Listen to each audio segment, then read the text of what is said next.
cloud ya, ke Zoom Cloud gitu. Jadi kalau di situ ada tulisannya live on YouTube, teman-teman kelihatan nggak ya ada live on YouTube atau recording. Nah ini kita simpan dulu. Jadi emang ini privilege buat teman-teman yang udah hadir di sini.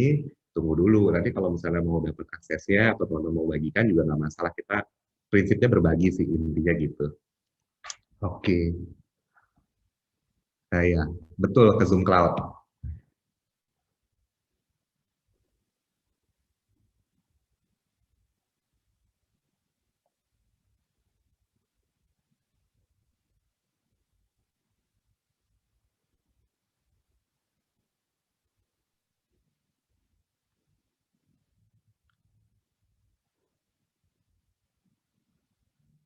Bentar ya. Tadi agak ada bayangan. Um,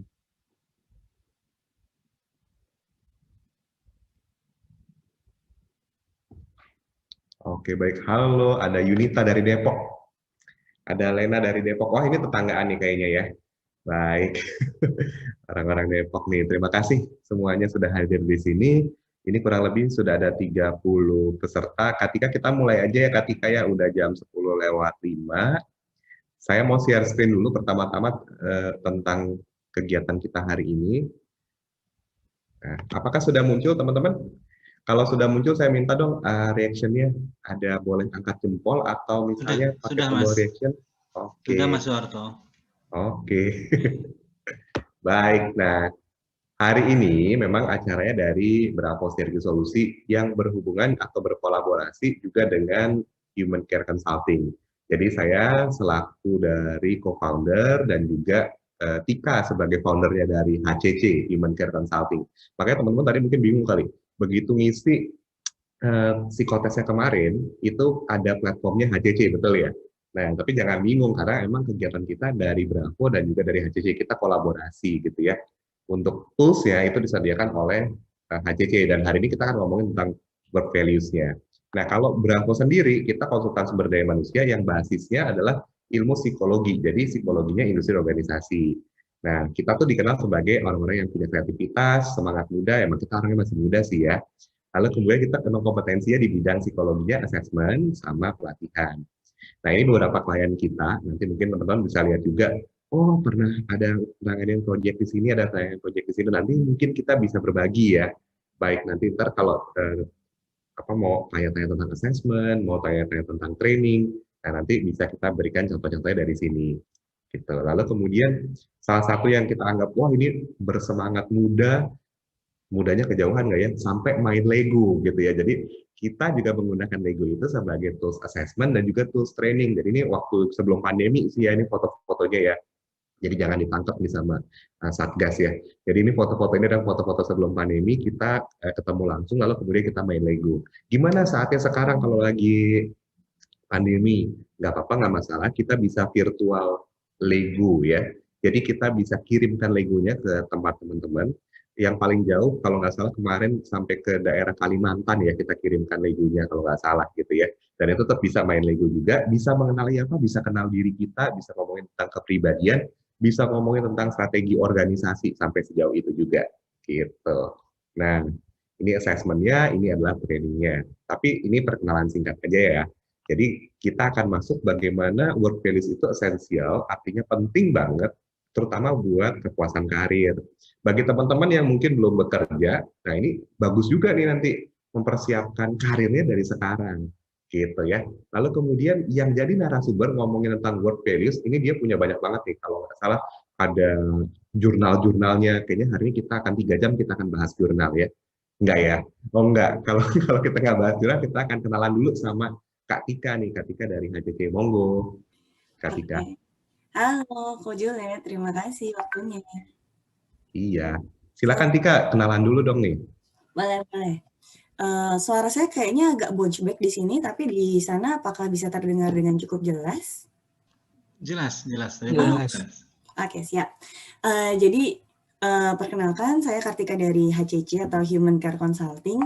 Kalau Ko Julia tadi sudah menjelaskan sekilas tentang Bravo, mungkin teman-teman kalau ingin tahu tentang HCC bisa langsung dicek di IG, ada di sebelah sini, ada di sebelah sini saya, suka kebalik kanan kiri, ada di sebelah sini, ada di IG-nya, atau ada nomor telepon, atau bisa cek di www.humancareconsulting.com gitu. Jadi ada semua informasinya di sana.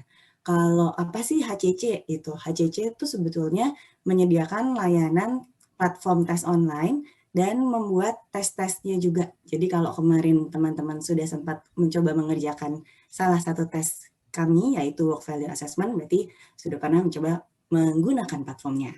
Sementara kalau tesnya sendiri sebetulnya ada banyak yang kita develop, mulai dari tes IQ, tes value, tes personality, dan lain sebagainya. Jadi kalau habis tes ini kayaknya penasaran deh, masih ada yang saya ingin gali nih, ternyata itu bisa nanti dicari tahu atau bisa kontak kami juga untuk lihat tes mana.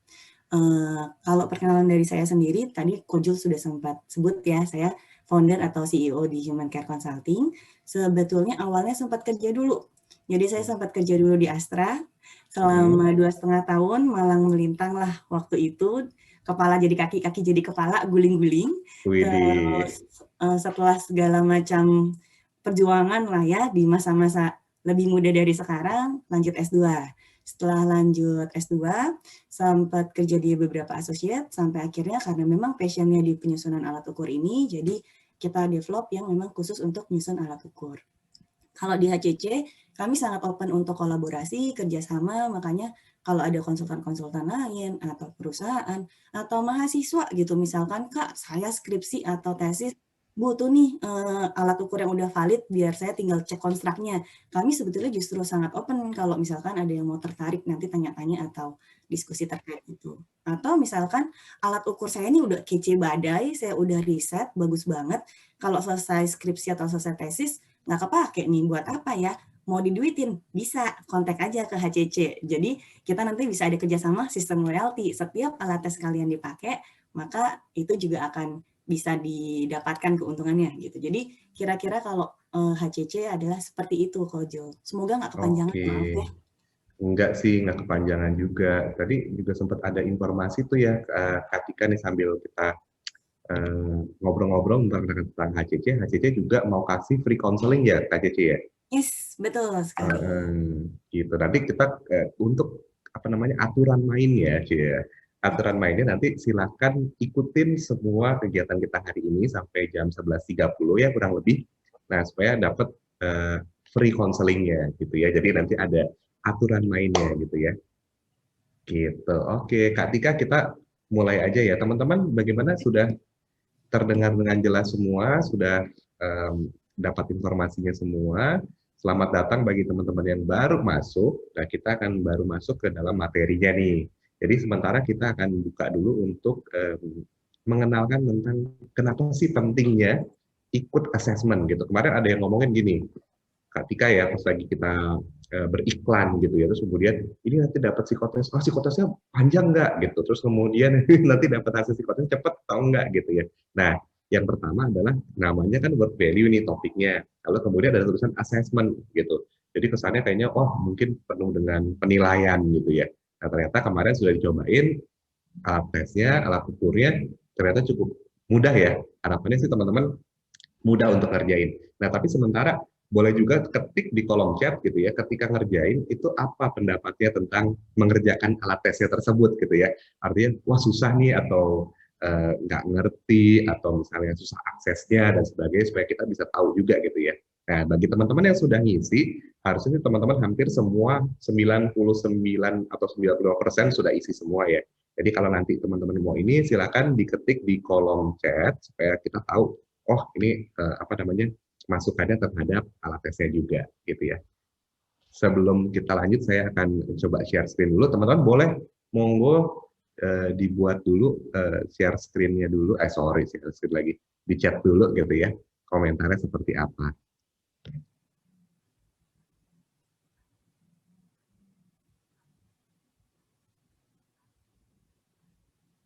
Oke, baik. Saya coba share screen dulu ya. Nah,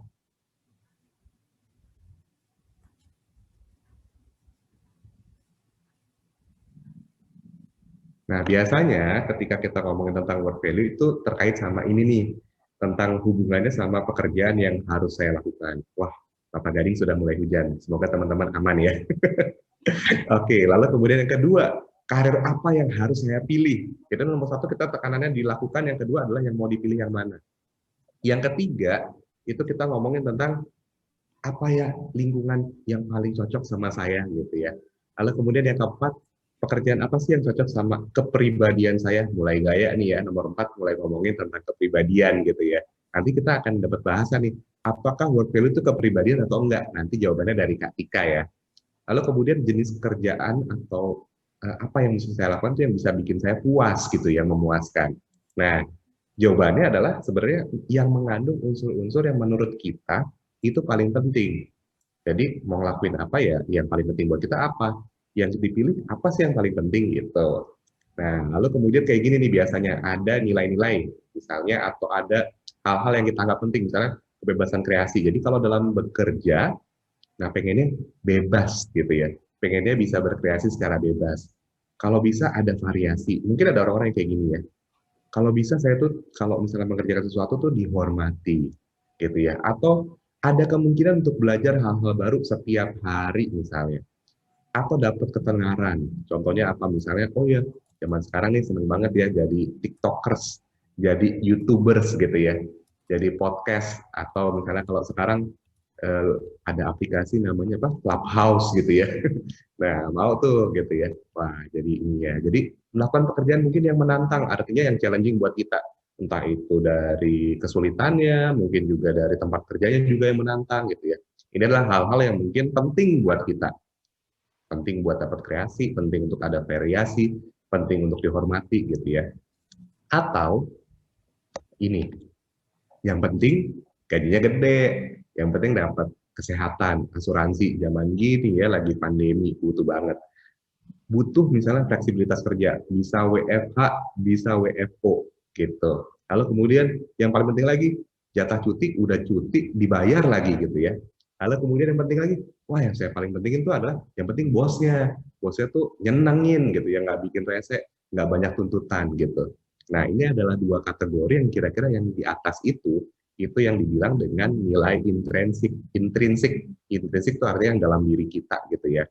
Lalu kemudian kalau yang warna merah itu lebih kepada yang di luar kita, benar nggak? Kan tergantung ya, tergantung bagaimana kita mendapatkannya itu pasti dari luar. Gaji besar kan bukan dari kita, dari perusahaan yang akan menyediakan gitu. Atau ini yang kekinian nih, aku baru tahu juga nih Tika tentang teori ini.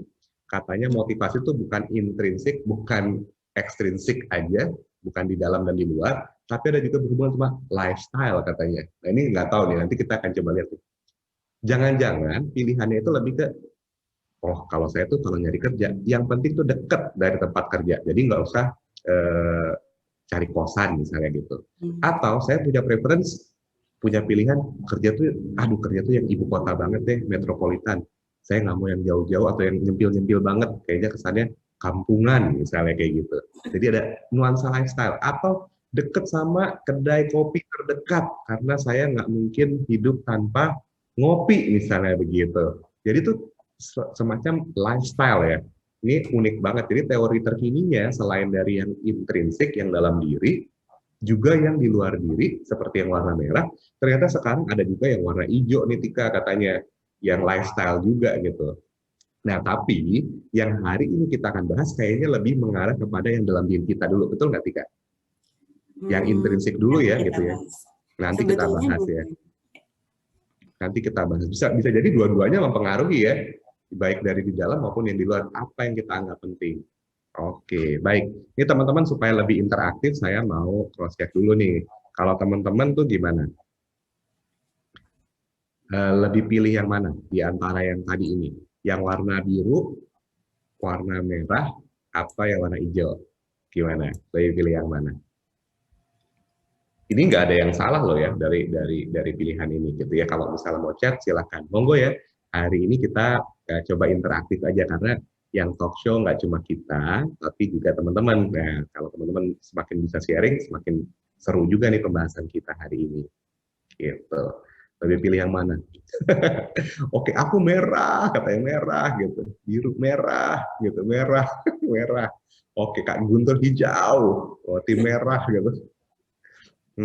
Jadi Teman-teman yang merah mungkin lebih kebanyakan, ya itu ya, yang paling penting adalah gajinya dulu yang gede.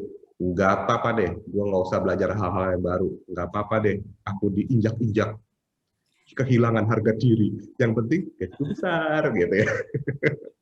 Atau teman-teman yang biru, nggak apa-apa, gaji gue mah kecil, tapi gue tuh kreasi bebas, gitu. Oke, ada lagi ya, agak rakus ya, biru sama merah. Oke, baik ya. Semuanya banyak banyak yang sampai bilang tuh, kalau Diana bilang money money money gitu ya, ada uang di sana gitu. Kalau ada uang di situ aku datang gitu. Oke, thank you. Nah, tapi gini nih, aku mau cross check lagi sedikit sedikit kita lakukan interaksi lagi. Ya Kak Okto, merah baujuk juga tuh gitu ya. Oke, ini saya pengen coba interaksi nih. Kalau boleh, nah ini sekarang saya pengen lihat nih, kalau boleh dan kalau berkenan, boleh angkat atau boleh buka kameranya. Waduh, yang baru bangun tidur susah nih. Halo Kak Guntur, Kak Guntur. Oke, halo. Nah, kalau berkenan buka kameranya, silakan buka kameranya nih. Buka kameranya dan saya akan lakukan aktivitas sederhana. Singkat aja. Saya akan bacain beberapa persyaratan gitu ya. Beberapa persyaratan yang persyaratan kerja gitu ya, persyaratan kerja atau persyaratan dalam berkarir. Kalau merasa cocok, itu boleh angkat tangannya. Cukup jelas ya, cukup jelas. Masih angkat tangannya. Kalau nomor 2 ternyata masih cocok, tangannya masih tetap diangkat, gitu ya. Kalau nomor 3 itu masih cocok, silakan masih diangkat tangannya. Oke, bagi teman-teman yang nanti mungkin masih tutup kamera, nggak apa-apa, nggak masalah. Coba cari di bawah itu ada tombolnya, adalah tombol reaction. Jadi bisa memberikan tanda jempol. Contohnya kayak gini ya, saya kasih. Nah, Anda akan membantu meningkatkan kualitas hidup orang banyak. Kira-kira gimana? Masih sesuai nggak? Mau nggak ngerjain pekerjaan yang membantu kualitas hidup orang banyak? Oke, kita lihat ada reaction-nya. Oke, Kak Gentur memberikan ya, Kak Gentur ya. Semua hari ini dipanggilnya kakak-kakak semua. Jadi kita kembali ke perguruan ya, satu guru satu ilmu. Jadi kita kakak-kakak seperguruan. Jadi semuanya sama. Oke, masih nggak nih? Kalau nomor 1, Anda akan membantu kualitas hidup orang banyak. Kira-kira masih nggak? Oke, tetap diangkat tangannya. Pagi-pagi masih sehat, masih segar. Ini cek kesehatan juga nih ya. Oke, Kak Ingrid, oke masih angkat. Oke, Kak Sesa masih angkat. Kak Hervina masih angkat ya. Oke, baik. Oke, Kak Magdalena ngangkat tangan secara virtual. Oke, Kak Ausada Suri. Oke, masih ngangkat. Oke, yang kedua ya, saya coba ya. Kalau masih cocok, cocok. Anda akan dapat gaji 15 juta per bulan. Masih cocok nggak? Masih cocok nggak? Oke, masih cocok nggak? Oh, masih. Oke, masih mau ya, masih mau. Oke, baik. Terus masih kita lanjutkan ya. Nomor 3 nih ya.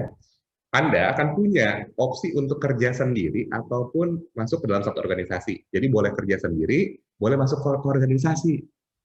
Masih oke ya? Masih oke. Oke, baik ya. Nah, ini dia nih. Diperlukan setidaknya 12 tahun pendidikan dan pelatihan. Jadi sebelum masuk ke karir ini, Anda harus punya 12 tahun pendidikan. Belajar dulu, bukan langsung masuk. 12 tahun, harus kuliah lagi.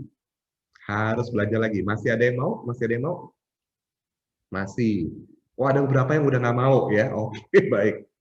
Nah, ini nih, Anda harus dokumentasikan semua pekerjaan Anda. Jadi harus filing gitu ya. Terus kemudian rata-rata kerjanya 60 jam seminggu, termasuk akhir pekan, yaitu Sabtu, Minggu gitu ya, dan kadang-kadang juga siap-siap untuk dipanggil. Kalau misalnya ada apa-apa, harus datang. Ingat ya, gaji 15 juta gitu. Oh, Kak Restu udah turun ya. Males gue nih kali. Oke, Kak Fani masih mau ya gitu ya.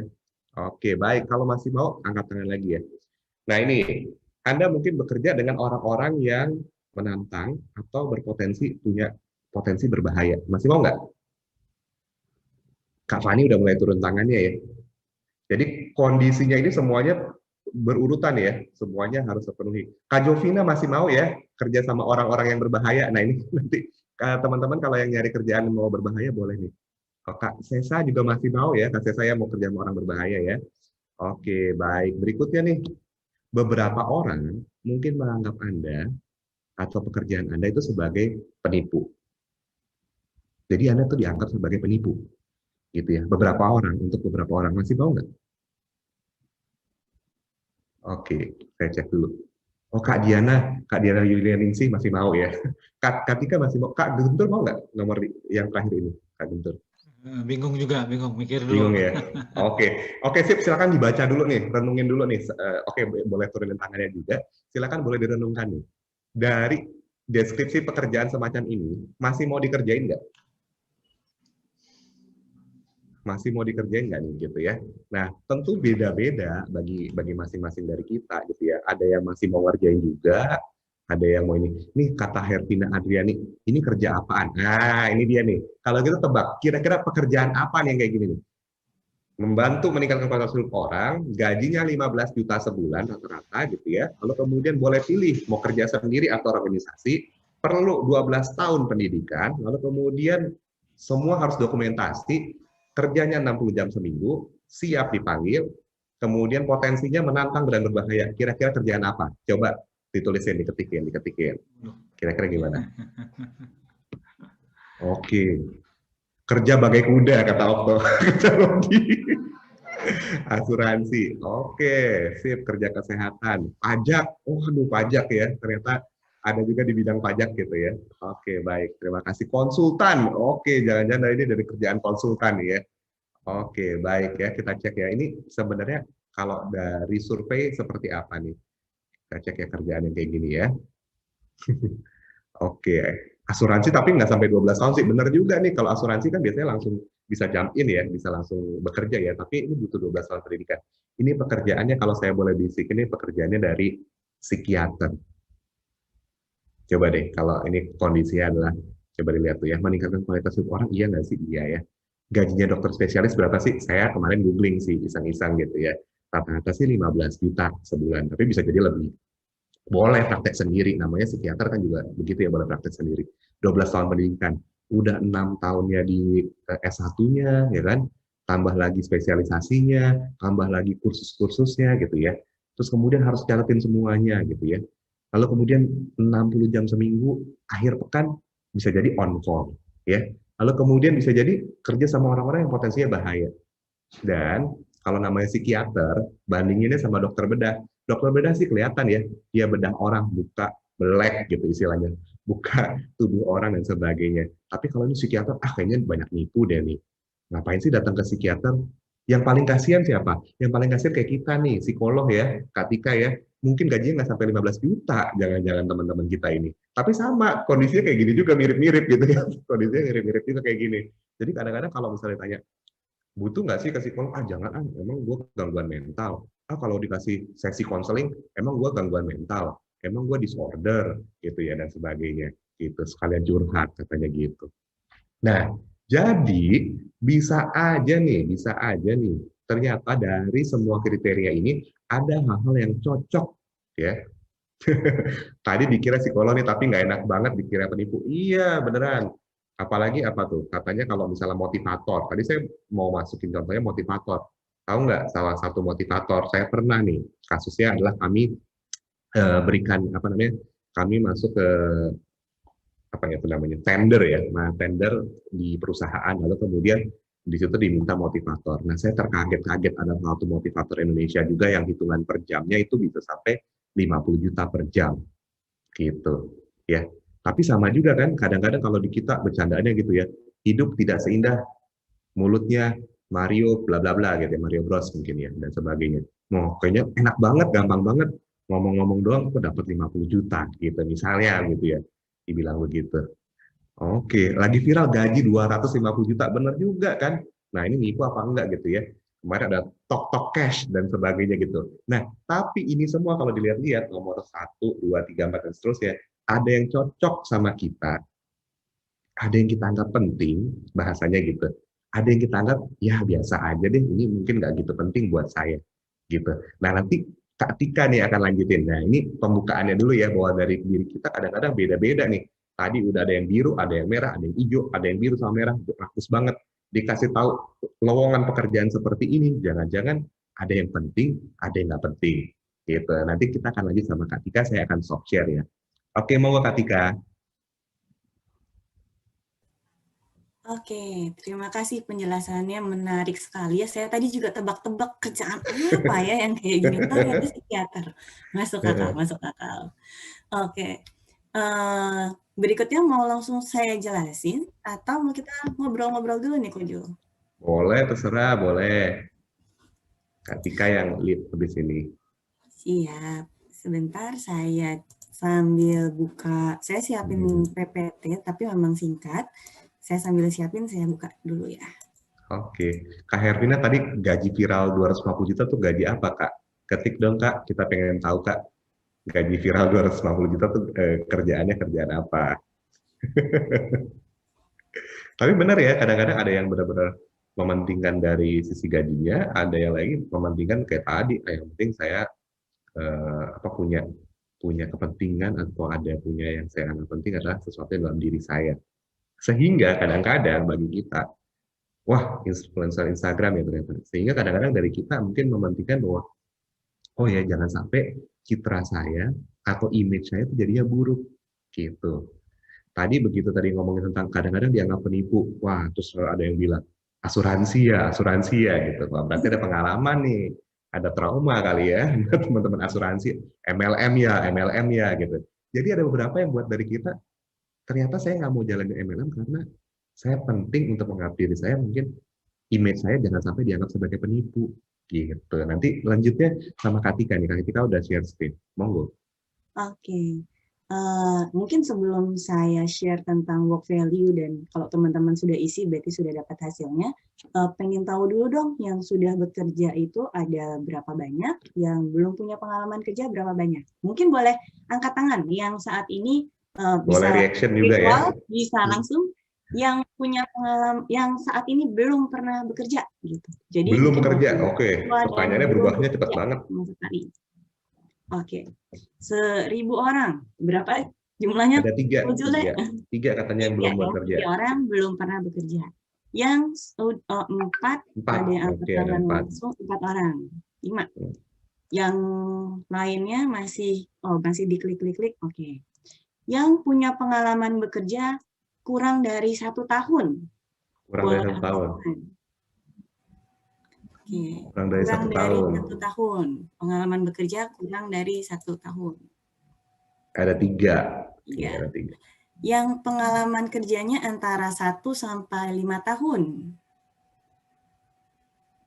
1 sampai 5 tahun? 1 sampai ada 5, 6, 7, 8. Yang di atas 5 tahun? Oke, sip.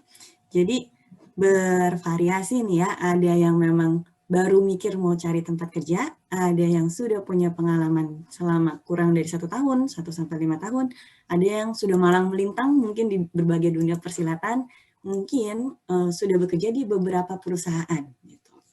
Ada juga yang masih mahasiswa nih, Katika. Iya, ada juga yang mahasiswa. Oke. Jadi mungkin penjelasannya nanti kalau saya kepanjangan, boleh langsung dipotong aja ya, Ko Jule, karena ada yang namanya kutukan pengetahuan. Jadi semakin banyak kita tahu tentang sesuatu, semakin kita pengen cerita. Kadang nggak perlu gitu, kadang orang nggak pengen tahu juga. Jadi boleh banget kalau kepanjangan boleh dipotong, kurang jelas boleh langsung tanya lewat chat, boleh langsung dipotong dengan tanya langsung secara bukan virtual ya, cuma langsung ngomong, aktifkan video juga boleh. Jadi kalau teman-teman mau diskusi, disinilah kesempatannya, kapan lagi. Jadi yang sering muncul dulu mungkin pertanyaannya, value itu apa sih? Kan kita mau ngomongin value ya, atau nilai gitu. Value itu apa sih? Sama nggak sih sama minat? Nah kalau dari teman-teman merasa value itu sama nggak sih sama minat? Kan kemarin paling nggak udah coba ngerjain tesnya, sudah tahu tulisan-tulisan pertanyaan-pertanyaannya seperti apa. Boleh tolong diketik di chat, sama atau beda? Apakah value sama dengan minat? Gitu. Boleh diketik sama atau beda di chat. Sama atau beda? Oke. Ini tadi ada yang angkat tangan nih, Kak Joseph, mau tanya atau mau atau kepencet? Kak Joseph Christian, ada pertanyaan atau ini kepencet aja? Mungkin kepencet. Oh, delay signal. Oke, saya lower kan ya. Thank you. Ya, beda. Beda. Oke. Ini ada lagi nih Google Translate nih dari Kak Anggita ya. Beda menurut saya value itu nilai Kak. Ya betul. Terima kasih Google Translate ya. Jadi kalau masukin Google Translate gitu, value nilai gitu. Oke, Betul, bercanda tapi ya. jawabannya beda. Bener Karena kalau juga. minat itu nanti minat bersepeda gitu, atau Hmm, minatnya mau jadi YouTuber, atau punya minat di bidang-bidang tertentu, misalnya hmm. minat di bidang marketing, minat di bidang yang tarik Musik suara gitu ya. mungkin jadi Hmm, idol-idol yang nyanyi buat lagu. hmm, Nah, itu kita bicara minat. Tapi kalau value itu nilai yang mendasari, bisa kerja di bidang apapun, tadi kedokteran bisa, di industri bisa, di bidang asuransi bisa, tapi bisa jadi mereka punya value yang sama. Jadi berbeda antara saya pengen kerja di bidang yang berhubungan dengan air. Nah, itu bisa value-nya sama orang yang bekerja di bidang yang berhubungan dengan tanah, bisa jadi beda. Jadi value bukan minat. value Yang bukan kedua, minat ya. value bukan minat. Apakah value sama atau beda dengan kepribadian? Nah, ini yang pertanyaan berikutnya. Sama atau beda? Value dan kepribadian. Boleh dicat lagi? Intan sudah jawab beda, Jovina jawab beda, Restu dan lain-lain beda. Oke. Ada nggak yang punya jawaban sama deh kayaknya? Atau mungkin mereka saudara gitu. Beda, masih beda ya. Apalagi kayak kemarin ya, kemarin kan sudah mengisi terus dibilang, wah ini tesnya tes kepribadian ya. Nah, sama nggak nih? Beda lah. Oke, semuanya hampir semuanya adalah beda sih. Beda ya. Oke. Betul sekali. Jadi value berbeda dari kepribadian. Kalau kita bisa jadi punya kepribadian yang berbeda, tapi kita punya value yang sama. Misalkan tadi saya sama Kojul sama-sama ternyata ya kita angkat tangan, kita mau pekerjaan kita yang membantu orang lain. Atau kita sama-sama punya value ingin helping others. Kalau bisa berkontribusi baik adanya. Tapi mungkin kalau Kojulnya gayanya atau kepribadiannya adalah orang yang happy, cheerful, terbuka. Jadi bikinnya training, ketemu bantu banyak orang dengan cara training. Kalau saya lebih suka ketemu data, ketemu statistik, olah-olah di balik layar, buatnya alat ukur. Jadi kepribadiannya berbeda, tapi kita punya value yang sama. Itu mungkin aja. Atau sama-sama nih kepribadiannya sama-sama cheerful, suka ketemu orang, suka ngobrol, tapi yang satu mau bantuin terima konseling akhirnya, yang satu jadi marketing, cari duit. Nah, itu berarti kan value-nya berbeda, kepribadiannya sama. Jadi value tidak sama dengan kepribadian. Itu dua hal yang berbeda. Gitu. Jadi value itu apa sih? Kalau kita mau diskusikan berarti ini agak panjang, tapi ya intinya value adalah belief, apa yang kita yakini, apa yang kita percaya, ide-ide, apapun itu terkait karir atau pekerjaan yang dianggap penting oleh kita atau oleh saya, dan jadi dasar dalam pengambilan keputusan dan bertindak. Yang tadi, kalau value utamanya gaji 15 juta itu yang paling penting, mungkin saya harus merelakan weekend saya buat kerja, nggak masalah. Tapi kalau waktu sama pacar, waktu sama keluarga nomor satu, nggak apa-apa saya turun gaji gitu. Yang penting ada waktu. Ini benar kejadian loh kok. Karena saya Benar ya. berapa kali interview kandidat, terutama yang pro hire dari multinational company yang gajinya kita tahulah udah 30-an ke atas, mereka mau downgrade ke pekerjaan yang gajinya di bawah itu lumayan jauh. Tanya dong, kamu kenapa gitu? Kamu kilaf apa dari tempat yang gede banget, gajinya gede, banyak bonus jalan-jalan ke luar negeri. Kenapa kamu pilih ke tempat yang jauh lebih kecil, perusahaannya juga masih perusahaan keluarga gitu, walaupun perusahaan keluarga yang tempat besar juga. Dia jawab, soalnya jam kerja saya tuh dari pagi jam 9 pagi sampai jam 11 malam di Jakarta Pusat, SCBD lah. Terus saya hari Sabtu masih harus kerja, hari Minggu seringnya masih tetap harus masuk setengah hari atau harus terima telepon dari kantor, harus selalu ready. Akibatnya kalau saya pulang itu istri saya ngomel, anak saya juga nggak mau deket nempel sama saya. Akhirnya ya saya ngerasa bahaya nih buat keluarga. Lebih baik saya turun gaji, tapi anak saya nggak manggil saya om kalau saya pulang gitu. Jadi bisa jadi ya, itu mempengaruhi keputusan dia dalam memilih kerja. dalam dia bertindak. Tapi ada tuh yang muda-muda bodoh amat. Kalau pacarnya nggak mau sama saya cari pacar baru dengan gaji yang lebih besar. Bisa jadi. Jadi itu yang akan mendasari kita mengambil keputusan apa di tempat kerja, mendasari kita akan melakukan apa. Yang bahaya, kita suka nggak sadar value saya teh apa gitu. Saya tuh punya value apa ya. Terus kita bertindak terus baru ditanya, kok kamu resign? Iya ya, kenapa ya saya resign? Pindah ke tempat kerja berikutnya, resign lagi. Pindah lagi berapa bulan, resign lagi. Karena ternyata kita belum tahu gitu. Yang penting buat saya ini apa sih? Value buat saya ini apa sih? Akhirnya jadinya dianggap orang, kok kamu loncat-loncat gitu. Karena kamu yang kena di hati. Sebetulnya kan gitu ya. Tapi kalau kita nggak cari tahu, akan lebih menantang nantinya. Jadi itu mungkin penjelasan agak panjangnya gitu tentang work value. Dari teman-teman dulu ada yang mungkin mau tanya, mau didiskusikan, atau kita bisa lanjut dulu nih Ko Jul. Jadi memang ini ya, apa namanya, kadang-kadang kalau kita nggak tahu apa yang kita anggap penting, malah jadi kebiasaan orang Indonesia juga nih, ikut-ikutan ngikutin value-nya orang lain, jangan-jangan. Jangan-jangan yang dianggap penting sama orang lain. Misalnya, teman kita ngomong, ih kok lo mau sih gajinya cuma segitu doang? Gitu. Jadi kita panas hatinya, apalagi teman-teman yang mungkin dengerin atau mudah terpengaruh orang lain, terus kemudian, iya ya kok gaji gue cuma segini, pindah. Padahal di tempat kerja yang kita ikuti itu atau yang kita baru itu mungkin ada value yang bertentangan ya nggak sih Katika ya? Betul. Itu ada nilai atau kepercayaan atau keyakinan. Ini kata-kata ini menarik sekali nih buat saya nih. Belief itu kan terlalu mungkin gimana gitu ya. Tapi kalau buat kita nih baca keyakinan. Jadi value itu adalah keyakinan. Ya, jadi kalau saya boleh nangkep nih Katika, value adalah suatu keyakinan yang mendasar banget nih tentang, apalagi namanya work value adalah tentang karir, tentang pekerjaan. Jadi kalau misalnya, oh ya saya yakin saya ini adalah orang yang titik-titik gitu kan. Saya yakin akan misalnya uang yang saya dapat itu akan membuat saya bahagia.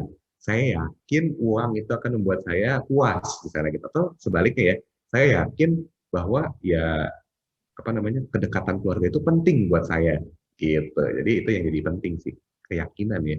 Betul. Di salah satu tempat kerja nih kok ada 5K istilahnya di karyawan mereka. Jadi waktu mereka masuk ke tempat kerja itu pertama kagum. Wah, kayaknya perusahaannya bagus, keren.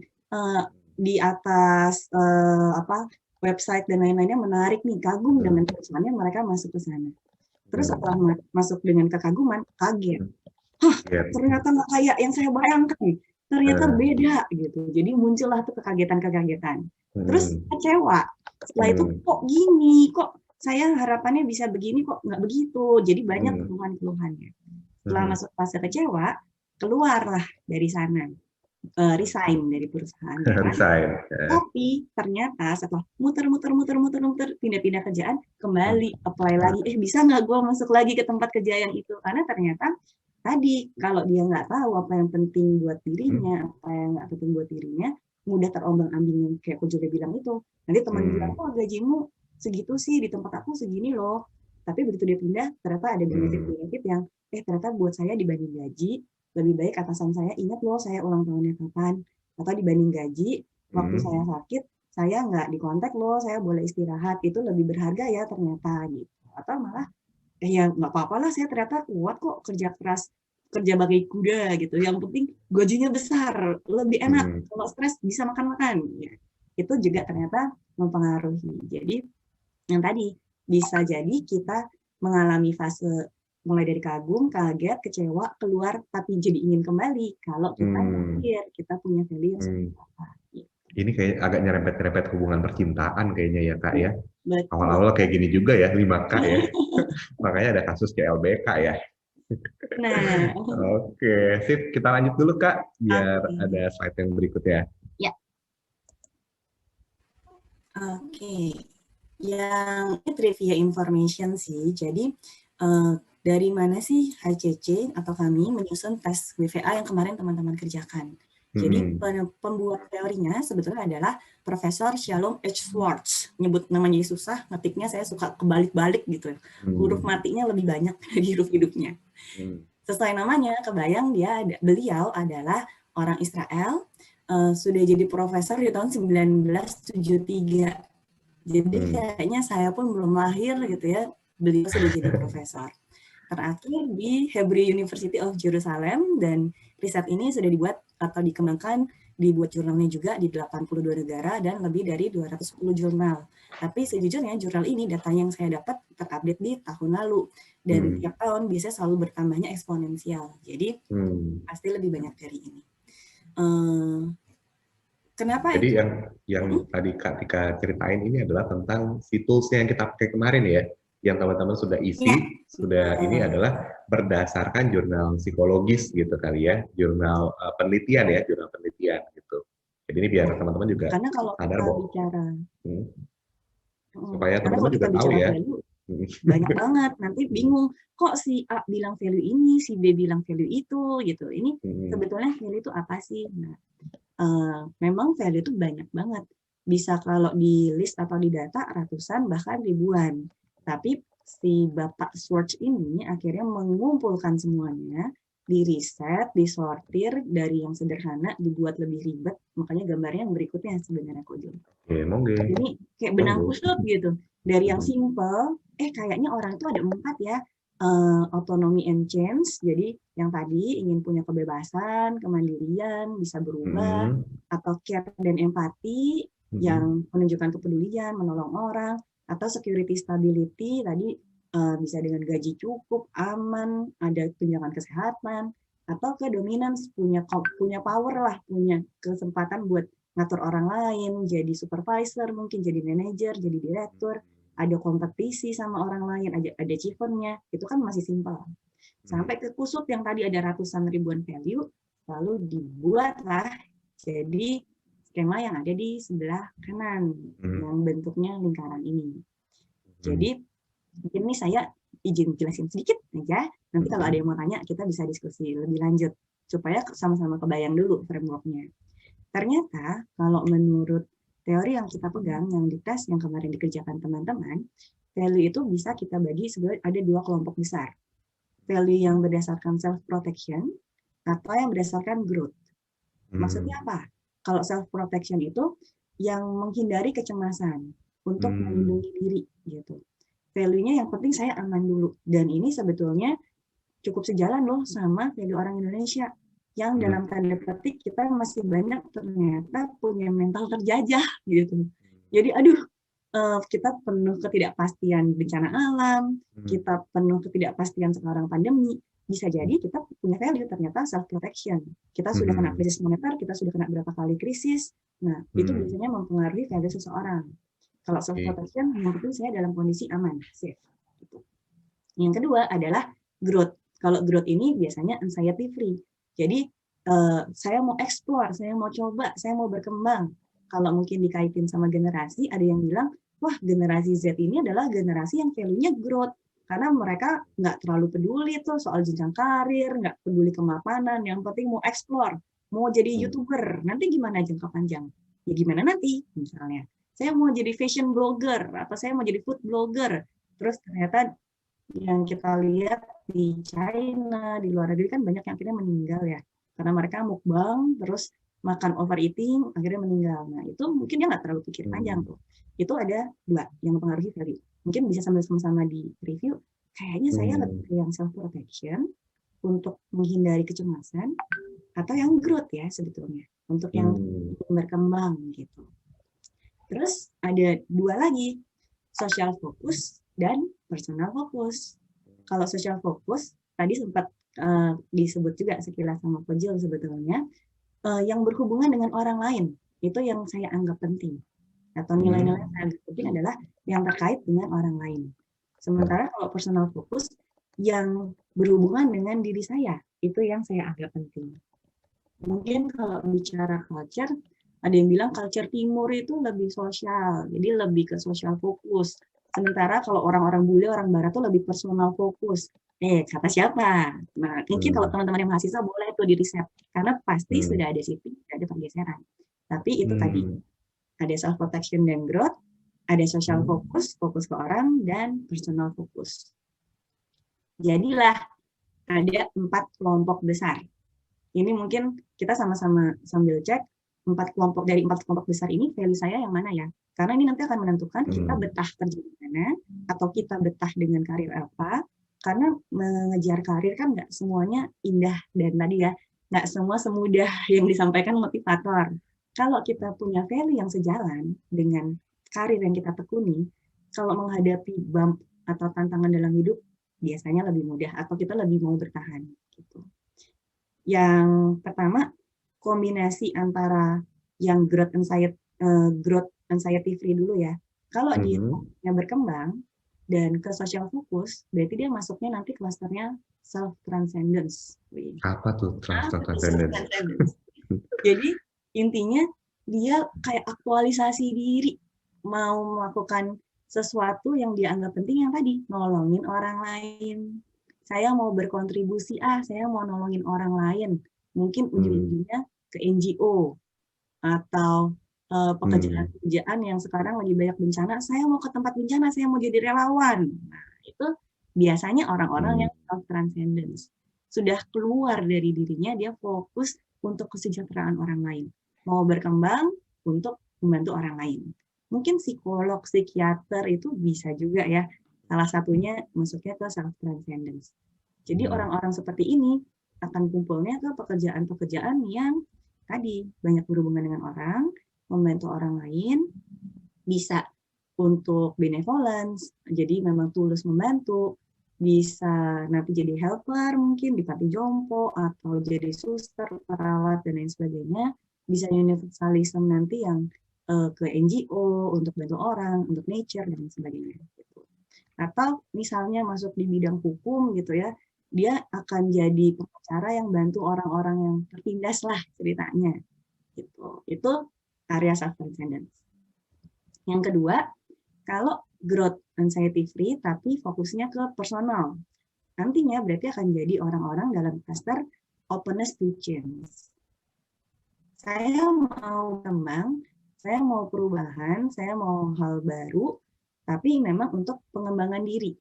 Misalnya ini self-direction. Saya mau pekerjaannya, kasih saya kebebasan, pokoknya kasih saya target, terserah deh, saya mau ngerjain pagi siang malam, sesuai deadline, pokoknya terima aja Pak. Gitu. Nggak usah kasih saya SOP panjang-panjang, cara ngetik gimana, terima aja hasilnya pasti jadi, kalau dikasih ke saya beres. Atau, tolong dong libatin saya dalam diskusi, dalam meeting, kasih saya kesempatan buat tanya, ngasih ide. Idenya mau diterima mau nggak apa-apa, tapi saya boleh dulu ngomong, jangan cuma dipotong, pokoknya ikut kata saya ya Dek. Nah, itu nggak asik banget tuh tempat kerja kayak gitu. Berarti dia orang-orang yang self-direction-nya biasanya dianggap penting. Atau stimulation, pengen coba hal baru, yang tadi, hal yang seru, hal yang asik. Itu openness to change tuh. Ada gajinya nggak nanti Dek kamu jadi YouTuber? Bisa kok, ada yang 250 juta. Ada nggak yang nggak digaji sama sekali?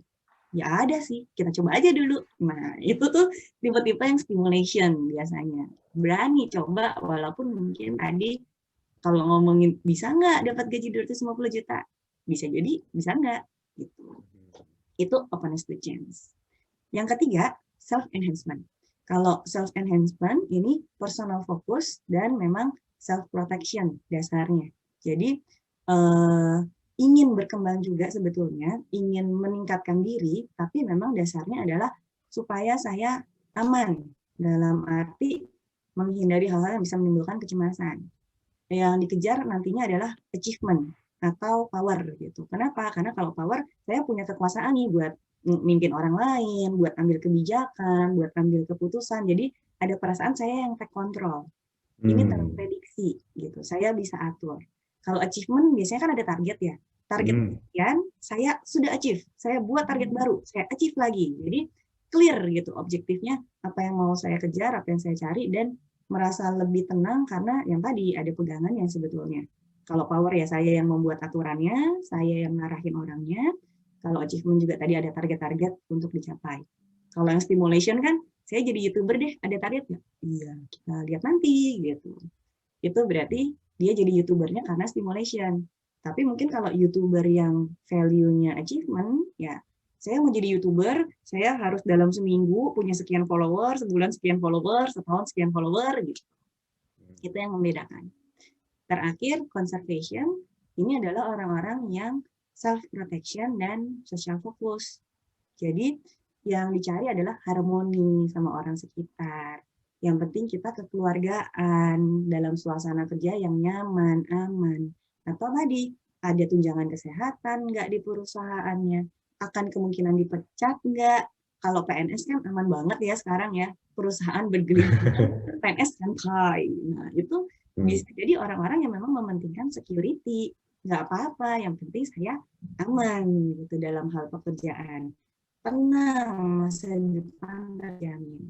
Atau bisa tradition. Jadi memang kalau misalkan harus memilih nih, Sinca kemarin, kan hari raya terakhir yang paling dekat Sinca. Sinca kemarin saya harus kerja, harus masuk kantor. Atasan Bapak Bos atau Ibu Bos nyuruh masuk kerja. Teman-teman yang lain ada yang masuk, ada yang enggak. Kalau orang-orang yang traditionnya tinggi, waduh, kalau saya nggak sincaan keluarga, saya dipecat sebagai menantu, jadi nggak bisa. Saya lebih memilih buat sincaan dulu. Kalau dia dipaksa untuk masuk kerja, itu mengganggu banget buat value-nya.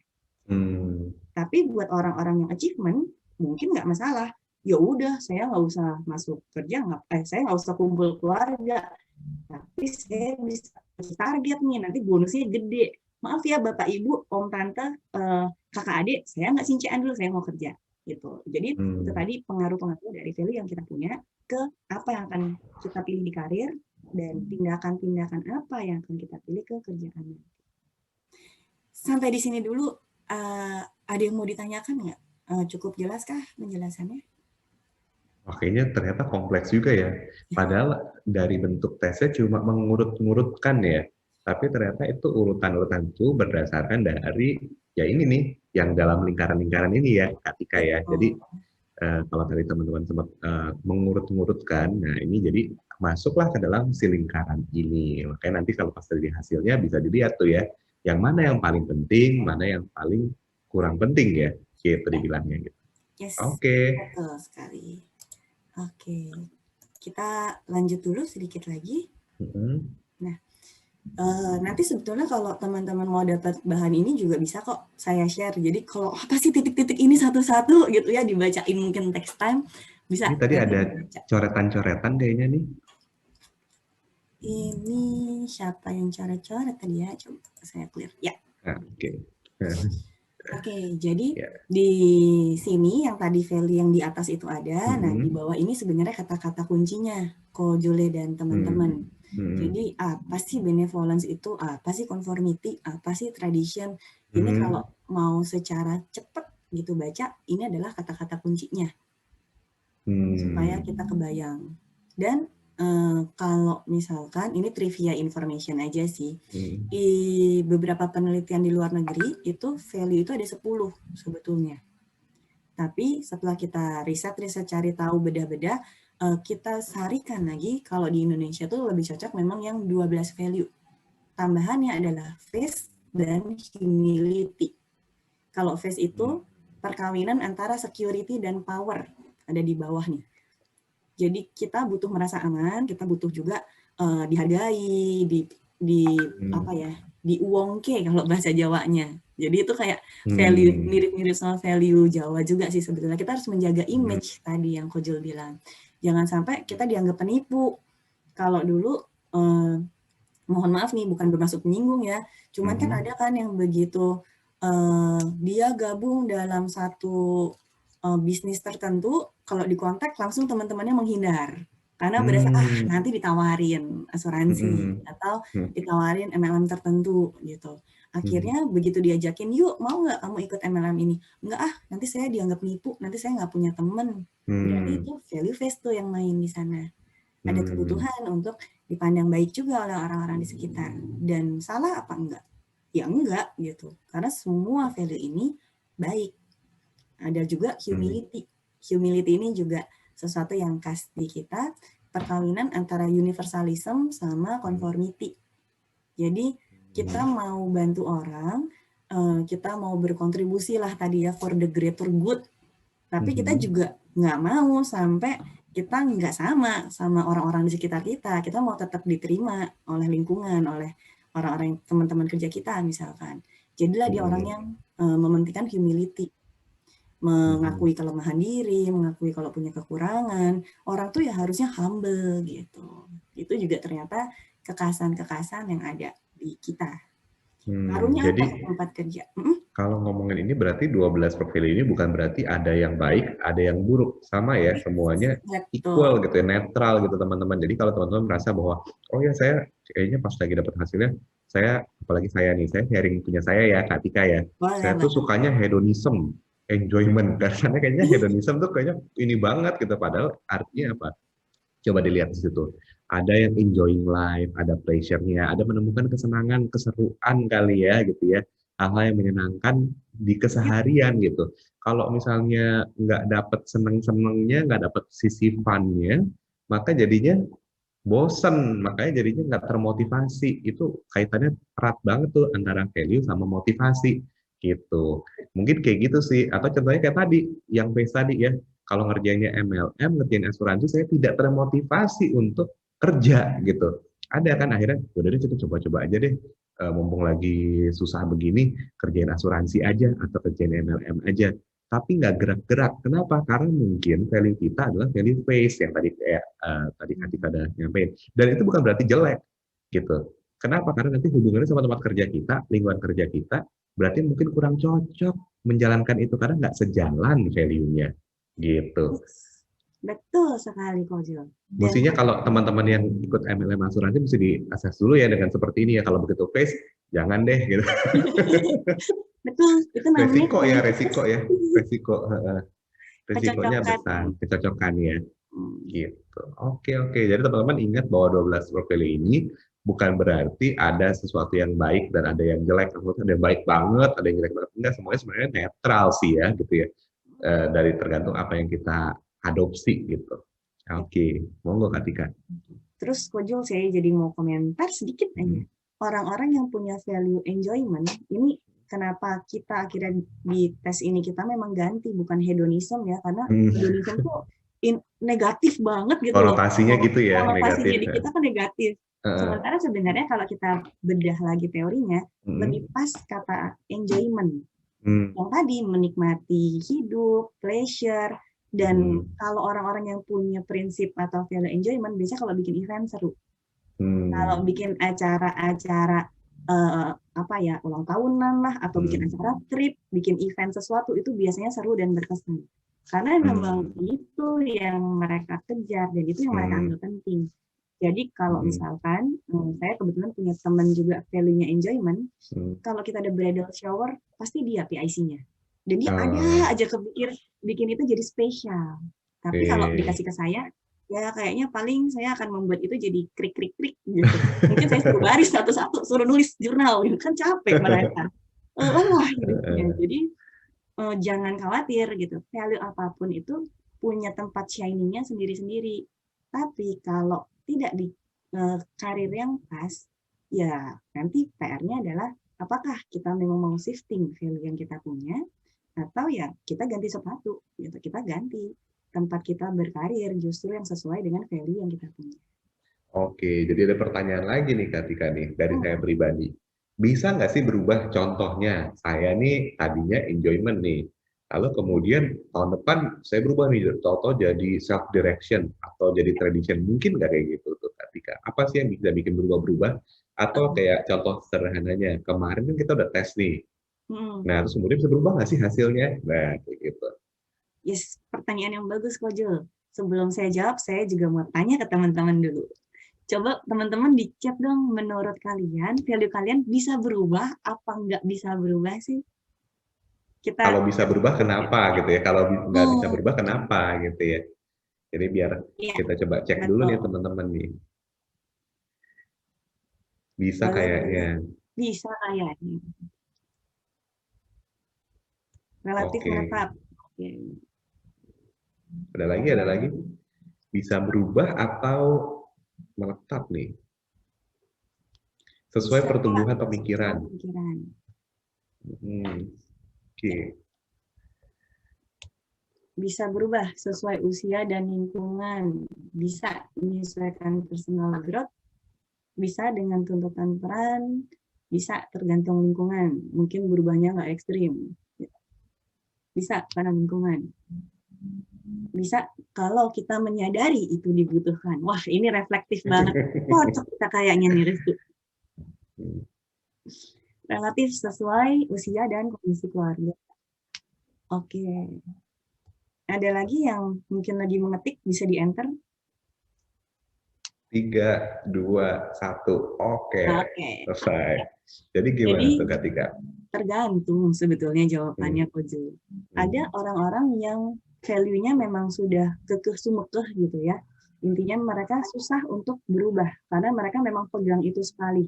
Pegang sangat value itu biasanya ada orang-orang yang misalnya dari keluarga yang sangat mementingkan tradisi.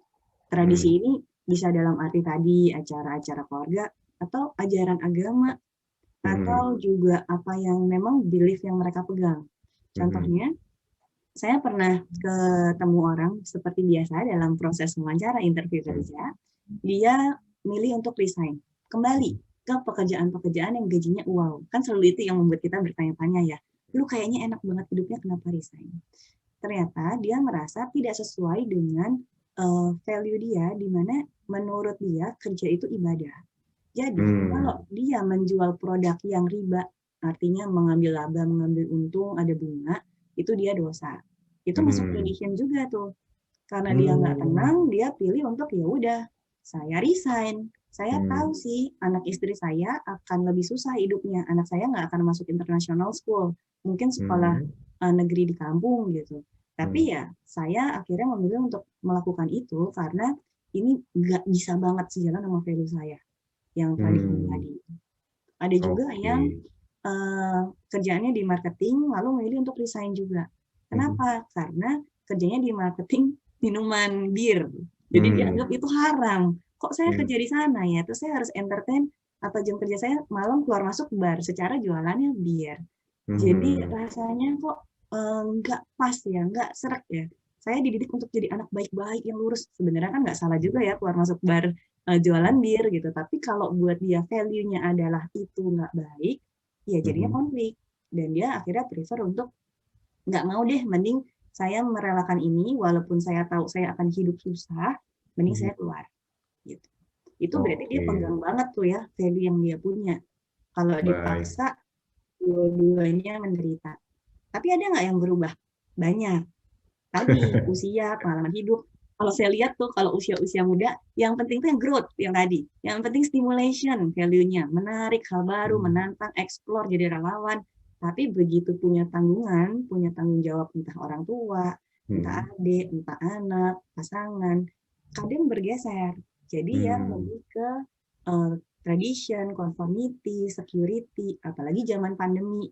Kayaknya dulu ya udahlah kalau susah-susah kita masih bisa cari banyak side job, tapi kalau sekarang cari kerja susah, ya udah deh, buat saya ternyata yang penting adalah ada tunjangan kesehatan, gaji cukup buat makan anak, keluarga, tetangga, mungkin kalau dia mau berbagi bisa gitu.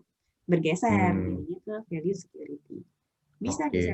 Jadi ini menarik juga sih, Tika, karena kemarin aku juga baca tentang penelitian bahwa ternyata dengan adanya pandemi ini justru menggoncang apa yang kita punya, artinya kita believe gitu ya, apa yang kita yakini gitu, apa yang kita value sebenarnya, terutama dunia kerja juga gitu.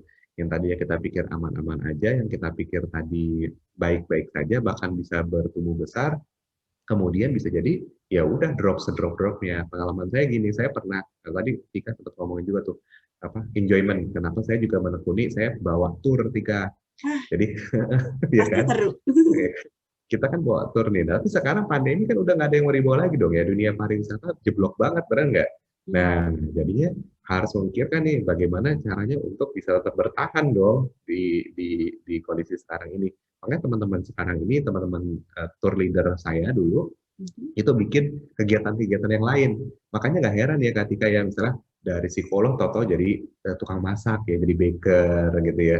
Makanya dari psikolog nih ntar toto bisa jadi bikin apa aktivitas yang sama sekali jauh berbeda gitu.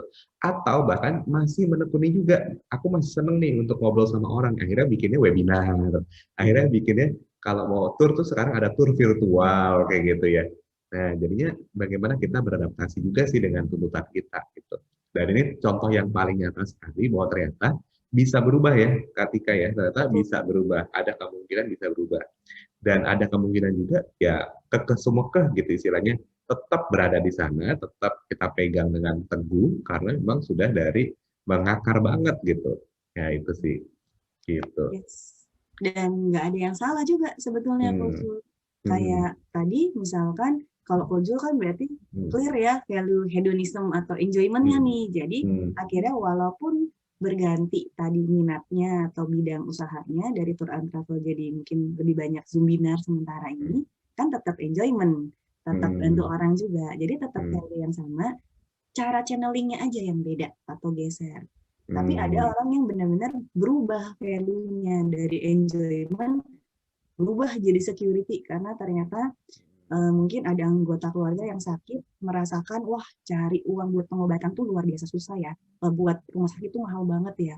Akhirnya tuh mengubah sekali mindset, nggak apa-apa deh ternyata saya kerja keras sebagai kuda, yang penting aman, keluarga saya semua sehat misalkan, atau yang penting saya ada uang yang cukup nanti kalau ada hal-hal tidak terduga. Nah itu kan berarti shifting-nya berubah value, nggak salah juga. Jadi yang manapun nggak salah asal kita kenal value kita apa. Kalau kita kenal, kita jadi lebih jelas mau melangkah kemana. Tapi kalau value kita aja sendiri masih bingung, saya mau karirnya kemana, saya mau ngapain, itu biasanya lebih menantang. Oke, baik. Sama satu lagi saya tadi dapat insight juga sih. Tadi kan ngomongin mengenal. Nah, ini mungkin teman-teman pas lagi ngerjain kemarin, justru mengerjakannya gimana nih, keburu-buru atau enggak, atau misalnya asal aja deh coba diatur-atur, kan itu mengurutkan ya. Jadi kadang-kadang udah deh tanpa berpikir panjang secepat-cepatnya biar cepet kelar gitu dan sebagainya, itu juga bisa mempengaruhi hasilnya ya Tika ya. Jadi kalau kita dibilang dalam assessment, dalam penilaian juga termasuk cara kita mengerjakan gitu. Atau mungkin kalimatnya kita nggak ngerti nih, ini apa sih maksudnya? Udah taruh aja deh gitu. Karena nggak ngerti atau kok saya dapat ininya begini, kayaknya nggak cocok. Nah nanti setelah ini nanti kita coba ya kalau teman-teman punya hasilnya, bisa triangulasi, artinya bisa konseling juga sama Kak Tika nih gitu ya, ngobrol-ngobrol hasil saya kok kayak gini gitu, padahal saya nggak ngerasa begini gitu. Oke Kak Tika, 30 menit lagi. Oke baik, gimana nih jadinya? Kita lanjut. Jadi tadi karena Kojul juga pas mengawali, kita akan bahas ya yang tadi disampaikan Kojul. Jadi asesmen tuh betul banget, itu adalah potret diri kita saat mengisi. Kalau tadi kita ngisinya buru-buru, ya ibarat orang di potret gerak gitu, geser, jadi blur tetepan. Jadi biasanya kami menyarankan kalau asesmen cari waktu yang tenang, yang memang fokus dikerjakannya dengan serius, supaya hasilnya optimal. Kenapa untungnya? Buat saya apa? Kalau saya mau masuk ke perusahaan kan saya harus kelihatan sebaik mungkin dong dibanding kompetitor lain. Kenyataannya ya Kojul, ternyata karena biasanya perusahaan juga menggunakan beberapa tes, kalau berusaha dimanipulasi hasil tesnya ya tetap aja kelihatan nanti pasti ada aneh kejanggalan-kejanggalan lah dari datanya. Kedua, kita sendiri jadi nggak tahu dengan persis kita orang yang seperti apa, perusahaan salah nangkap kita orang yang seperti apa, sama-sama buang-buang waktu sayangnya nantinya. Jadi nanti si perusahaan pikir kita orang enjoyment, ternyata sebetulnya kita orang yang benevolence gitu, atau ternyata kita orang tadi tradition. Ya, jadi ditempatin di posisi yang salah. Mungkin kita disuruh ke marketing, stres kita di marketing kalau orangnya nggak enjoyment. Tapi kalau ternyata dia orang yang tradition, mungkin kan perusahaan bilang kamu saya tempatin di posisi yang ini ya, atau di daerah yang ini ya, lebih cocok di dia. Jadi win-win solution sebetulnya kalau kita isi apa adanya. Itu yang selalu saya sampaikan. Oke. Kedua, keakuratan hasil tes tergantung seberapa serius dan seberapa jujur. Tadi udah kita bahas. Yang ketiga, selalu di laporan kami ada disclaimer tuh di bawah. Hasil laporan berlaku selama 1 tahun dari tanggal terbit laporannya. Artinya memang ada kemungkinan orang berubah yang tadi dari berkeluarga mungkin jadi amit-amit gitu berpisah, atau dari single jadi double atau jadi triple, atau ada kondisi pandemi seperti ini, ada pengalaman hidup, itu akan mengubah cara berpikir kita, mengubah juga apa yang penting dan tidak penting buat kita. Gitu. Jadi ada masa berlakunya loh sebetulnya. Bisa jadi tahun depan tes lagi berubah, bisa jadi tetap sama, bisa jadi gesernya dikit-dikit, ya itulah dinamika kita sebagai orang. Oke, jadi cukup jelas ya tentang hasil tesnya nih, teman-teman. Kalau tadi saya setuju banget tuh, assessment adalah potret diri saat ngisi. Jadi pas lagi dipotret kalau gerak-gerak ya bisa jadi blur ya. Jadi kalau tadi teman-teman, kok kayaknya nggak cocok nih, mungkin pas lagi ngisinya agak teler-teler ya. Gitu. Semoga sih pas ngisinya juga fit, lagi kondisinya tenang, koneksi internetnya juga cukup baik. Nah tapi kalau misalnya nanti mau ngobrol-ngobrol juga bisa kali ya, kayak bisa ngobrolin tentang hasilnya juga. Oke, berikutnya apa nih ketika? Nah, ini kita bicara tentang hasil. Jadi kalau Hmm. teman-teman sudah dikirimkan laporan masing-masing, boleh Hmm. sambil dicek, lalu kita langsung bisa masuk ke diskusi kalau ada yang mau Hmm. tanya-tanya. Hmm. Jadi kalau laporan yang dikirimkan itu, ini laporan dummy ya, ngomong-ngomong Kojul tenang, ini bukan klien tapi tim kami yang mengisi dan memang mengisinya randomly. Jadi ada urutan tadi 12 value, yang warna hijau 3 tertinggi itu adalah value yang paling penting buat kita. Kenapa tidak? Karena biasanya tetap bukan cuma satu value itu saja yang mempengaruhi, tapi pasti ada dynamic lah antara 3 value yang tertinggi ini yang mempengaruhi nanti karir, apa yang kita lakukan, apa yang kita putuskan. Terus 3 terendah itu adalah 3 hal yang kita anggap paling kurang penting. Jadi yang tadi misalnya nggak apa-apalah kerja rodi bagai kuda asal gaji besar gitu. Itu berarti value enjoyment-nya di bawah tuh. Value yang lain yang di atas kan. Jadi itu mempengaruhi apa yang buat kita penting, apa yang buat kita tidak penting, apa yang boleh dikorbankan dalam karir atau dalam pekerjaan, apa yang tidak bisa dinegosiasikan menurut kita gitu. Itu cara melihat biasanya saya sih menyarankan lihat aja 3 tertinggi sama 3 terendah. Yang di tengah apakah nggak penting? Nggak juga sih, tapi ya itu biasanya bisa geser-gesernya lebih fleksibel lah gitu, dan levelnya lebih di tengah-tengah, nggak sekuat yang di atas atau yang di bawah. Terus ini kan cuma satu kalimat, di halaman berikutnya sudah ada uraian 3 work value tertinggi itu jadi power itu seperti apa sih gitu. Terus kalau conformity itu seperti apa, itu ada penjelasan uraiannya. Mungkin kalau di sini ada yang temenan cocok-cocokan, bisa jadi beda uraiannya. Jangan kaget karena memang berbeda. Karena yang kita buat kan 12 value besar kepalanya nih Kojul. Sebetulnya masih ada anak-anaknya lagi.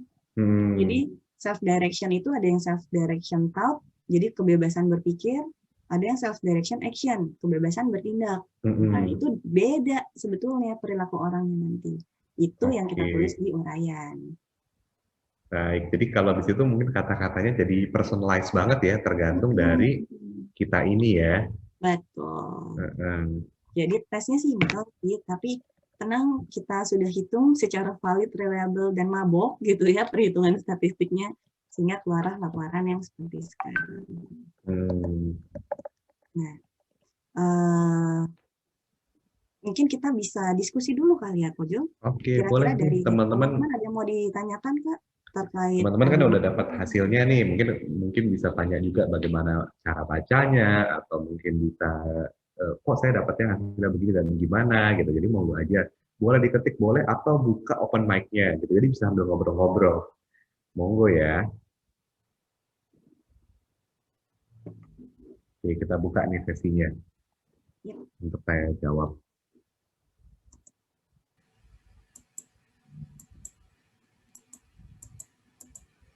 Ada teman-teman yang mungkin mau berkomentar dulu gitu ya. Tadi kalau tadi lihat dari slide-nya, ini kan kita ngomongin tentang work value itu ada 12 ya di sini yang dituliskan, terus tulis 3, terus yang paling penting di atas, yang paling kurang penting itu yang di bawah gitu. Nah ini jadi punya uraiannya gimana nih? Cukup bisa dimengerti nggak? Atau katakanlah ada yang mau ditanyakan nggak? Gitu. Tuh. Coba ditulis di kolom komentar supaya kita bisa sama-sama bahas juga. Gitu. Nah kasus-kasus seperti ini biasanya gini ya ketika ya kalau misalnya kita punya 3 work value tertinggi itu akan cocokin sama company. Ini kan namanya work, berarti cocokin sama lingkungan kerja juga ya, gitu. Nah, sama 3 value terendah juga dicocokin juga ya, biasanya begitu.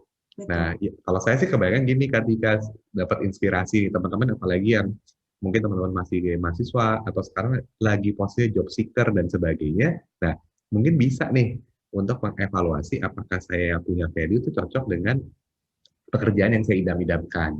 Bagi teman-teman yang sudah di dalam satu company, bisa juga mengevaluasi juga dirinya, ya kan? Artinya, oh saya cocok atau enggak nih di pekerjaan saya ini. Dan kalau misalnya teman-teman pengen aku pengen lihat nih ada 3 hal ini, 3 yang tertinggi dan 3 terendah ini, terus kemudian pengen tanya, nggak apa-apa, bisa personal chat juga ke Kak Tika atau personal chat ke aku. Jadi nanti aku bacain anonymous. Jadi kan kadang-kadang kalau misalnya mau tanya, takutnya nggak nyaman dan sebagainya. Nah ini kita punya safe zone ya. Jadi artinya boleh nih chat langsung ke Kak Tika atau ke saya supaya kita bisa bahas tentang hasilnya gitu. Oke, monggo teman-teman, silakan kalau ada yang mau personal chat juga boleh ke saya ataupun ke Kak Tika. Gitu. Sambil menunggu ya, Kak Jule, ada yang menarik terkait tadi. Karena memang kami juga melakukan value matching atau mencocokkan value personal dengan value perusahaan. Jadi company-company yang memang rekanan kami mau dibedah gitu, value company-nya apa, kenyataannya value di atas kertas suka beda sama value di lapangan. Jadi nanti kalau teman-teman yang job seeker atau sambil mengecek value di perusahaan saat ini atau perusahaan yang mau dimasukin, jangan cuma lihat di website, jangan cuma lihat di company profile, coba lihat di blog-blog, coba ngobrol sama orang-orang yang sudah kerja di sana. Kadang-kadang value yang tertulis beda dengan value yang dijalani. Nah, itu seru lagi itu. Apalagi masa pandemi, beberapa perusahaan yang saya tahu, mereka change value. Jadi, ada perusahaan-perusahaan yang dulu awalnya sangat amat mementingkan kesejahteraan karyawan. Benevolence maksimal lah. Karyawan difasilitasi, disayang, suasana kerjanya sangat kekeluargaan. Begitu pandemi kan semua harus survive ya. Akhirnya ya ada yang harus di PHK. Perusahaan ini sendiri untuk survive harus menghemat segala-galanya. Ternyata perusahaan pun bisa berubah loh value-nya. Mereka bukan lagi benevolence maksimal, mereka shifting jadi achievement gitu. Target. Semua karyawannya berubah jadi marketing. Pokoknya harus buat closing, cari kerjaan, cari penghasilan lah buat si perusahaan ini. Kamu nggak achieve cut, gitu. Jadi value sebuah company pun bisa berubah. Nah, mesti di research ya Kak ya? Betul. Mungkin dulu saya nyaman di sini, kok saya jadi nggak nyaman ya. Mungkin tanpa sadar, tempat kerja kita berubah value-nya. Atau kalau kita sekarang mau masuk ke tempat kerja yang baru, jangan lupa ya, coba cari tahu value mereka apa, sejalan atau enggak dengan value yang kita punya. Kalau di company ada value matching tuh, Kojul. Jadi kita secara computerized bisa langsung ukur mencocokkan ya. Berapa persen kecocokannya. Karena dari hasil riset kami, orang-orang yang secara value match sama perusahaan biasanya nanti jadi star employee. Jadi karyawan yang jadi panutan, yang performanya bagus, lebih cepat naik jenjang karir, lebih dipercaya diandalkan oleh tim kerjanya. Jadi perusahaan juga nyari orang yang value-nya match sama mereka. Apalagi zaman pandemi kan nggak sempet ya ngejarin satu-satu, ditungguin kamu jam segini sampai jam segini ngapain, orang kerjanya dari rumah. Kalau value-nya match itu biasanya lebih enak buat jalan bareng, buat engage bareng. Oke, ini Katika aku dapat message nih personal. Nah, mungkin nggak sih ini setiap value ini memiliki kecocokannya dengan pekerjaan masing-masing. Misalnya kalau work value achievement tuh lebih cocoknya misalnya jadi posisinya misalnya pemimpin perusahaan gitu. Ada nggak sih kayak gitu-gitu? Ini kan kalau tadi work value nggak ada disarankan untuk menjadi misalnya sales atau misalnya jadi MLM atau jadi psikolog gitu. Nah, nyocokinnya ke arah situ nggak sih? Jadi value ini ntar tahu-tahu jadinya jadi kayak ini ya apa namanya apa tuh rekomendasi karir. Mungkin nggak sih kayak gitu Kak? Gitu Katika. Ya. Oke, pertanyaan yang bagus. Jawabannya bisa iya bisa enggak. Nah loh. Karena tadi di awal value tidak sama dengan minat, tidak sama dengan bidang kerja sebetulnya. Bisa jadi kalau memang saat ini opportunity peluangnya di bidang kerja tertentu, ya kita masuk ke sana. Tapi dengan value yang kita punya, kita akan bisa kontribusi di bagian apanya ya. Itu yang sebetulnya penting. Jadi kita tahu apa yang bisa kita kontribusikan, apa yang jadi strong point kita. Misalkan, tadi kita mau masuk bisnis tour and travel. Karena value Jule enjoyment, cocoknya dibikin acaranya, bikin itinerary, ngajak jalan-jalan orangnya, ngasih penjelasan. Seru kan kalau Jule yang ngejelasin. Tapi karena value saya adalah mungkin lebih ke conformity atau tradition atau yang lain, mungkin saya yang membuat list jam segini kemana, jam segini kemananya, atau saya yang membuat pembukuan pencatatan, ini budgetnya harus berapa, detail, pretil. Sama-sama kok tetap bisa masuk ke bisnis tour and travel, tapi mungkin perannya berbeda. Jadi mungkin bukan ke bisnisnya, tapi posisi bisa jadi. Karena memang kita butuh riset lebih ke sana. Kalau ada yang mau riset, boleh banget. Oke, sip. Terima kasih. Jadi artinya bisa jadi ada kecocokannya dengan posisi ya.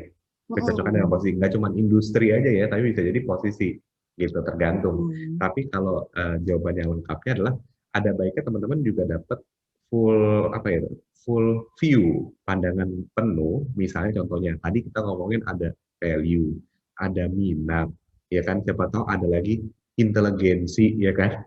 Kadang-kadang kalau kita satu paket psikotes itu satu paket lengkap ya. Nah, kalau yang ini kita satu tes saja. Ini harus diingat ya teman-teman. Jadi jangan sampai bawa-bawa hasilnya, Pak, saya achievement nih Pak, saya jadi sales cocok gitu. Tapi padahal kita belum lihat, ada faktor-faktor lain gitu. Jadi hari ini teman-teman kita fokus pada value saja. Padahal dalam penilaian itu banyak banget faktornya gitu. Nah ini tadi ada dari tim Bravo nih nanya, ada nggak sih Kak kemungkinan tertinggi yang berlawanan? Nah tapi sebelum ini jawabannya adalah atau menjawab, emang ada nggak sih value-value yang berlawanan? Tadi kan kayak dalam lingkaran tuh ada yang kayak berlawanan begitu tuh, seperti berlawanan. Betul. Mungkin nggak? Misalnya di value yang tertinggi itu ada yang berlawanan, ada yang power, ada yang conformity, atau ada yang enjoyment, terus atau ada yang benevolence, misalnya kayak gitu. Ada nggak sih kayak gitu-gitu? Jawabannya ada, Kojo. Mungkin teman-teman juga ada yang ketemu, kok kayaknya saya di spektrum yang berbeda gitu. Ya nggak apa-apa juga, itu dynamic orang. Itulah kenapa kita tidak hanya melihat satu value tertinggi, tapi 3. Jadi nanti itu akan mewarnai kekhasan setiap orang. Misalnya tadi enjoyment dengan conformity, ya berarti mungkin yang akan dia tunjukkan perilakunya adalah dia mau bersenang-senang, tapi juga masih ngajak teman-teman atau memperhatikan orang-orang di sekitar. Gimana ya caranya bantuin orang lain, tapi saya pun tetap happy, gitu kan. Tapi ada yang mungkin conformity plus tradition. Ya nanti dia tipe yang akan nyapu-nyapu, ngelap-ngelap meja buat orang lain bahagia dengan tertindasnya gitu, bukan yang dengan cara yang fun. Jadi dua-duanya memungkinkan. Kalau yang sejalan satu area, ya clear orangnya akan seperti apa. Tapi kalau bertentangan pun, ya bisa aja gitu. Tapi ya memang nanti perilakunya yang akan berbeda, pilihan-pilihannya akan berbeda. Kadang kalau conflicting itu yang akan agak berat kali ya.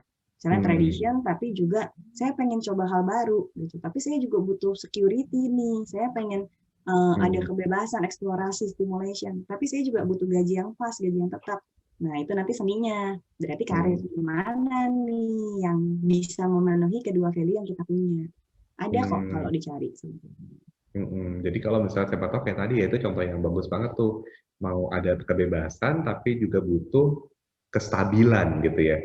Ada bebas, ada stabil gitu. Jadi mesti cari di mana tuh. Nah bisa jadi mungkin bukan dari industrinya tapi agak lebih mikro sedikit ya, mungkin dari perusahaannya, jangan-jangan begitu. Misalnya contohnya, emang gajinya stabil tapi dikasih kesempatan untuk ya nguplik-nguplik sedikit deh, utak-atik sedikit, nge-tweak misalnya sesuatu program tertentu, apa bisa dikasih kebebasan untuk ada proyek-proyek pribadi. Jangan-jangan ada kok yang seperti itu juga. Gitu. Saya pernah lihat kayak salah satu gini nih, di bank ya. Nah pekerjaannya kan bank itu biasanya punya sistem, punya SOP yang sangat kaku, bener nggak? Kita mau tarik duit aja salah nol, salah titik, salah tanda tangan nggak dikeluarin loh duit kita. Nah itu kan berarti yang stabil banget gitu, yang ada SOP-nya jelas gitu. Tapi ada juga bank-bank tertentu yang memang kasih kesempatan juga untuk misalnya karyawannya berkreasi. Contohnya ada proyek-proyek pribadi gitu. Misalnya proyek untuk personal branding atau misalnya branding dari ininya. Ada banyak sekarang bank-bank yang ternyata punya banyak teman-teman atau pasukan TikTokers loh, gitu, ya kan? Jadi lucu banget tuh. Jadi malah jadi company branding gitu. Nah, ternyata ada juga yang bisa kayak gitu. Tapi kan ada beberapa perusahaan yang nggak boleh, karyawan saya nggak boleh joget-joget, gitu kan? Nah itu agak susah. Nah jadi artinya carilah mungkin tempat kerjanya yang bisa memfasilitasi juga. Betul. Oke, baik. Misalnya startup mungkin Kojol tadi Kalau misalkan ingin ada stability tapi kebebasan, cari startup tapi yang emang udah gede raksasa banget ya, yang tidak akan tergoyang, ya. Jadi pasti aman, tapi bebas di sana. Atau kalau memang ya udahlah ya rezekinya di perusahaan yang kaku, sangat-sangat penuh aturan SOP, mungkin di waktu senggang bisa buka bisnis pribadi, buka online shop atau apapun yang bisa buat eksplorasi juga gitu. Jadi sebenarnya kebebasan tuh lebih banyak loh di masa pandemi ini. Kalau kita lihat secara positif ya. Ada pertanyaan Ko Jul di saya juga, boleh saya bacakan sebentar? Oke, jadi Kak, saya mau bertanya, kalau 3 value tertinggi, achievement, conformity, dan humility. Sedangkan yang terendah, universalism, self-direction, dan power. Menurut Kakak, dalam dunia bekerja nanti, saya cocok di company apa, serta divisi apa yang cocok ya Kak? Oke, ini langsung kita konseling pribadi aja deh. Karena tadi yang Ko Juli sampaikan, value adalah salah satu yang penting jadi pertimbangan, tapi kita juga ada pertimbangan dari intelijensi, dari kepribadian, latar belakang pendidikan, karena mungkin saya cocoknya ke dokteran, nah, tapi latar belakang pendidikan saya manajemen kan nggak mungkin. Jadi kita bisa diskusi untuk cari sweet spot-nya di mana nih, dari latar belakang semua yang tadi saya sebagai manusia utuh punya, dengan tempat kerja opportunity yang realistis sekarang, mungkin cocoknya di bidang tadi tour and travel, tapi nggak realistis sekarang. Nah, ini lebih cocok mungkin nanti kita diskusiin aja ya. Nanti saya kasih link untuk diskusi pribadi. Terus yang kedua, mau tanya, mungkin nggak sih Kak, 2 tertinggi value-nya berlawanan? Yang tadi udah misalkan ya. Power dan opportunity, udah ya, bisa. Dan mungkin banget. Kalau misalnya orang yang value power dan conformity itu nanti biasanya mereka buat kebijakan-kebijakan dan aturan-aturan, tapi ya mereka tetap sambil nanyain ke bawahannya atau mastiin dia tidak membuat aturan-aturan yang unfavorable kemungkinan.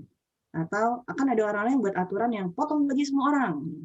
Nah, kalau orang-orang yang power dan conformity, kemungkinan membuat aturan-aturan yang sangat ekstrim seperti itu mungkin lebih berhati-hati gitu. Terus punyaku juga enjoyment, awalnya pas baca sih, emang nih aku nyari yang bikin nyaman. Tapi tadi pas interaksi Kak Tika dan Ko Jul, enjoyment itu bikin kegiatan memorable. Aku langsung ngerasa kok beda ya, memang hanya contoh saja seperti itu, atau ada makna yang beda dari enjoyment. Ya, bisa beda-beda. Jadi enjoyment itu intinya sesuatu yang bikin nyaman untuk kita pribadi, sesuatu yang kita suka. Sesuatu yang eventful life lah buat kita. Nah, buat kita eventful life-nya kan beda-beda. Tadi kalau yang tadi aku cerita, temanku enjoyment, dan enjoyment buat dia itu adalah dia enjoyment conformity itu. Makanya eventful life yang buat dia nyaman adalah saat dia membuatkan bridal shower teman-temannya berkesan. Itu berarti kan udah kawinan dari beberapa value. Mungkin kalau yang punyamu adalah enjoyment yang match-nya dengan value yang lain lagi, jadi akan berbeda pasti. Gitu. Terus, apalagi ya, apa kurang menggali kemampuan sehingga hal tersebut nggak kelihatan? Belum tentu, tergantung ya tadi, banyak hal yang mempengaruhi. Apakah idealnya mengenai work value itu harusnya sebelum kita masuk dunia kerja, atau sebenarnya tahu sambil jalan pun nggak apa-apa? Nah, idealnya sih tahu sebelum masuk dunia kerja. Kenapa? Karena saya pernah Oke, jadi salah satu contoh aja. Udah proses panjang nih, mulai dari seleksi tahap 1, 2, 3, 4, 5, angkasa pura ya. Begitu di interview, sampai ke level direksi, dijawablah sama si anak ini, iya Bu, saya ingin kerja 9 to 5 karena memang saya punya ibu orang tua yang saya harus berbakti dan penting banget punya waktu untuk keluarga. Lah dia kerjanya di tempat yang menuntut dia kerja 24 jam sehari, kalau dalam arti ada kendala sewaktu-waktu tengah malam pun lo harus on call standby ready gitu. Nah, itu kan kalau tahu dari awal si perusahaan ini nggak capek-capek menyeleksi panjang lebar, kalian pun bisa pakai waktu yang kalian punya untuk cari aja kerjaan di tempat yang lain yang lebih cocok gitu. Karena begitu sampai di sana ya udah nggak lanjut karena emang nggak cocok. Seandainya keterima pun kemungkinan konfliknya akan besar, suffer di dua belah pihak. Jadi kalau tahu dulu itu akan membantu. Tapi sambil jalan ngecek juga nggak salah karena value kita bisa berubah, value perusahaan juga bisa berubah. Jadi itu kenapa tes psikologi biasanya kita sarankan setahun sekali atau 2 tahun sekali coba deh tes. Kayak medical check up lah, kita kan cek darah kan rutin ya, kolesterol naik apa enggak, asam urat naik apa enggak, value atau personality juga bisa berubah gitu. Ada beberapa pertanyaan lagi sih, misalkan yang tadi kalau work value yang tertingginya achievement, apakah pekerjaan yang lebih cocok adalah pekerjaan dengan target-target yang spesifik ya, atau bagaimana? Ya biasanya sih orang dengan value achievement mencari pekerjaan yang memang ada targetnya gitu. Itu akan lebih nyaman dan suka aja gitu. Tapi kalau misalkan orang yang value-nya berbeda, mungkin akan lebih tertarik dengan pekerjaan